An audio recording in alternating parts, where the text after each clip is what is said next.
Author Stephen Covey. इस book के लेखक डॉक्टर स्टीफन कॉवी है। इस किताब में लेखक ने 7 सबसे जरूरी आदतों के बारे में बताया है। यह 7 आदतें हैं। यह सभी आदतें आपको एक हाई क्लास का व्यक्ति बनने में आपकी मदद करेंगी। मैं आपको बता दूं, जब मैंने इस किताब को पहली बार पढ़ा था तब मुझे इतना अच्छा लगा कि इस बुक को कई बार पढ़ा और आज मैं आपके साथ इस किताब में बताई गई 7 आदतों को शेयर करने वाला हूँ। यदि आपको यह किताब में बताई गई बातें पसंद आए तो जरूर इसे अपने दोस्तों के साथ साझा कीजिए। अब जानते हैं इन सभी आदतों के बारे में। 1. प्रोएक्टिव बने। 2. Begin with the and in mind. 3. अपनी प्रायोरिटीज को सेट करें। 4. विन विन सिचुएशन बनाएं। 5. दूसरों को समझे। 6. सिनर्जी बनाकर कार्य करें। 7. Sharpen the Shaw. Habit 1. Proactive बने, मतलब एक ऐसा व्यक्ति जो कि किसी भी नकारात्मक परिस्थितियों से प्रभावित नहीं होता है। दूसरे लोग आपके विषय में चाहे जो भी बोलते हैं, आपको उनकी बातों पर ध्यान नहीं देना है। जो व्यक्ति जैसा होता है वह वैसा ही व्यवहार करता है। हमेशा दूसरों के साथ अच्छा व्यवहार करें। यदि कोई व्यक्ति नकारात्मक है तो इस सोच से दूर रहे। आपको एक प्रोएक्टिव व्यक्ति बनना है और एक प्रोएक्टिव व्यक्ति दूसरे लोगों की नकारात्मक बातों से प्रभावित नहीं होता है। एक प्रोएक्टिव व्यक्ति के जीवन में आने वाली परिस्थितियां बुरी से बुरी ही क्यों न हो, फिर भी वह अपने आप को संभाले रखता है। लेखक कहते हैं कि यह प्रोएक्टिव व्यक्ति के हाथ में होता है कि उसे परिस्थितियों के हिसाब से कैसे रिस्पॉन्स करना है। यदि आप दूसरे लोगों की बातों से जल्दी प्रभावित हो जाते हैं और नेगेटिव बन जाते हैं, तो इसका मतलब यह है कि आप अपने जीवन की कमांड उस व्यक्ति को दे रहे हैं। एक प्रोएक्टिव व्यक्ति को इससे कोई फर्क नहीं पड़ता है कि दूसरे लोग उसके बारे में क्या सोचते हैं। हैबिट 2. आज आप क्या कर रहे हैं, कहां जा रहे हैं, कौन कौन से एक्शन ले रहे हैं, यह सब आपके गोल को इफेक्ट करते हैं। इसलिए आपका प्रत्येक एक्शन अपने गोल की तरफ होना चाहिए। आपको यह सोचना चाहिए कि जो मैं आज कर रहा हूँ, क्या उससे मुझे मेरा गोल अचीव होगा। Begin with the and in the mind का मतलब है कि आपके लिए सबसे महत्वपूर्ण क्या है। वह कोई भी हो सकता है, आपका परिवार, आपका लक्ष्य, आपके दोस्त आदि। सोचिए आप सबसे ज्यादा वैल्यू किसे दे रहे हैं। जब आप अपने काम से घर जाएं, तो अपने परिवार को महसूस कराइए कि आप उनसे कितना प्यार करते हैं। अपने बच्चे को गले लगाइए, उनके साथ अच्छी बातें करें एवं उनके साथ समय बिताइए। आप जो कर रहे हैं वह आप क्यों कर रहे हैं, यह आपको पता होना चाहिए। आप नया घर बनाना चाहते हैं तो पहले आपको उसका स्ट्रक्चर प्लान कर लेना चाहिए। यदि आपके घर में छोटे छोटे बच्चे हैं तो आपका घर उन्हीं के अनुसार होना चाहिए। कहने का मतलब है कि आप जो कुछ भी करें, उस चीज को शुरू करने से पहले आपको पूरा प्लान बना लेना चाहिए। हैबिट 3. सबसे पहले अपनी प्रायोरिटी को सेट करें। दिन की शुरुआत में यह देख ले कि आपके वह कौन से महत्वपूर्ण कार्य हैं जिन्हें आपको सबसे पहले खत्म करना है। जब आप महत्वपूर्ण कार्यों को पूरा करेंगे तो दिन के अंत तक आपके पास काफी समय होगा अन्य कार्यों को पूरा करने के लिए। इस प्रकार आप जल्दी और समय से अपने सभी टास्कों को कंप्लीट कर पाएंगे। हैबिट 4. विन विन सिचुएशन बनाने की कोशिश करें।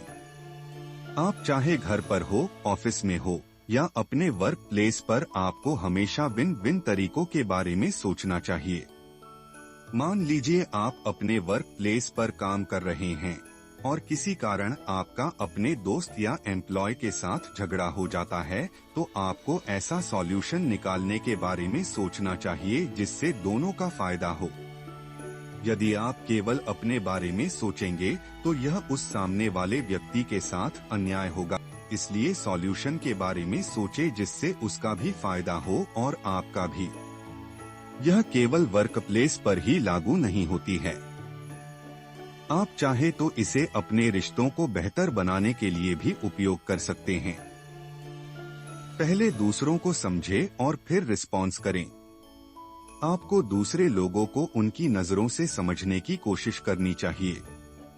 मैं आपको एक उदाहरण देकर समझाता हूँ।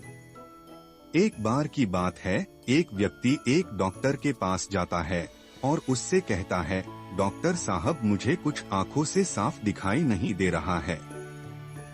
तब डॉक्टर ने क्या किया कि उसने अपना चश्मा उसकी आंखों पर लगा दिया और कहा, तुम इसे पहनकर देखो, शायद तुम्हें इससे साफ दिखाई देने लगे।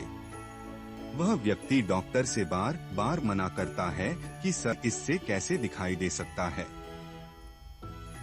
डॉक्टर ने कहा, यह चश्मे बिल्कुल नया है और जिसे मैं आज ही घर से लाया हूँ। वह व्यक्ति फिर कहता है, डॉक्टर मुझे इससे साफ नहीं दिखाई दे रहा है। डॉक्टर कहता है, तुम कोशिश करके तो देखो, हो सकता है तुम्हें साफ दिखाई देने लगे। लेकिन कुछ नहीं हुआ। बहुत बार हम भी अपनों के साथ ऐसा ही करते हैं। कभी दूसरों को समझने की कोशिश ही नहीं करते कि सामने वाला व्यक्ति कैसा महसूस कर रहा है। आपको लोगों को अच्छे से समझने के लिए उन्हें उनकी नजरों से देखने की कोशिश करनी चाहिए। इससे आप उस व्यक्ति को बहुत अच्छे से समझ पाएंगे। हैबिट 6, हमेशा एक दूसरे के विचारों की कदर करें। परिस्थिति चाहे कैसी भी हो, आपको हमेशा अपने दोस्त, परिवार का सदस्य या कोई भी व्यक्ति क्यों न हो, विचारों का सम्मान करना चाहिए। कभी यह न कहें कि वह व्यक्ति गलत है। इससे गलत फहमी पैदा हो सकती है। कई बार होता है कि जब भी कोई नेचुरल डिजास्टर या आपदा आती है तो सभी लोग एक साथ मिलकर उस बाधा से लड़ते हैं। वहाँ हम यह नहीं देखते हैं कि दूसरे व्यक्ति कैसे हैं। दूसरे व्यक्ति के साथ बहस करने से बचे। जब आप सामने वाले व्यक्ति को सम्मान देंगे तो वह व्यक्ति भी आपको इसे लौटाने की कोशिश करेगा। हैबिट 7, अब आखिर में बात आती है आखिरी हैबिट की, जो है शार्पेन द शॉ, मतलब हमेशा अपने सबसे कीमती एसेट्स को शार्प करते रहे। हर दिन कुछ नया सीखे और अपने एसेट्स जो आपका मस्तिष्क है इसे ताकतवर बनाएं। आपको अपने आप को इसके लिए तैयार करना होगा। आपको फिजिकली और मेंटली मजबूत बनना होगा। इसके लिए आप एक्सरसाइज कर सकते हैं, वह भी घर पर ही। इसके लिए आपको बाहर जाने की भी जरूरत नहीं पड़ेगी। आप चाहे तो थोड़ी देर अपने गार्डन में टहल सकते हैं, दौड़ लगा सकते हैं। यदि रोज के काम करते करते आप कभी कभी बहुत ज्यादा थका हुआ महसूस करते हैं तो आप अपनी थकावट को बहुत ही आसानी से दूर कर सकते हैं। आपको मेंटली स्ट्रॉन्ग बनने के लिए योग पर ध्यान देना चाहिए। आगे लेखक कहते हैं कि एक आदमी जो जंगल में लकड़ी काट रहा है, आप उसके पास जाते हैं और उसका हाल पूछते हैं। वह आपको बताता है कि पिछले 5 घंटे से इस पेड़ को काट रहा हूँ और यह बहुत ही मेहनत का काम है। शायद हो सकता है आप उसे इस स्थिति में देखकर कोई सलाह दें। कभी न कभी आपने ऐसा किया होगा। शायद दोस्त आप उससे कहें कि आपको थोड़ी देर आराम करना चाहिए या अपनी कुल्हाड़ी को घिस लेना चाहिए, लेकिन वह आदमी आपको सलाह देने के लिए मना कर देता है। कई बार हमारे साथ भी ऐसा होता है, व्यक्ति अपनी सबसे बड़ी कुल्हाड़ी को शार्प करने पर कार्य ही नहीं करता है। अच्छा, एक बात बताइए, आपने पिछली बार पढ़ाई कब की थी? आपको अपने मस्तिष्क की ताकत को पहचानना होगा। और इसे वह चीज प्रोवाइड करनी होगी जो इसे चाहिए। हम प्रतिदिन भोजन करते हैं, इससे शरीर को तो भोजन मिल जाता है, लेकिन मस्तिष्क के भोजन पर ध्यान नहीं देते। वह है मेडिटेशन और लर्निंग। अब आप समझ गए होंगे कि आगे आपको क्या कार्य करना है। आप एक बहुत ही बुद्धिमान व्यक्ति हैं। तो फिर देरी किस बात की, उठिए और एक्शन लीजिए।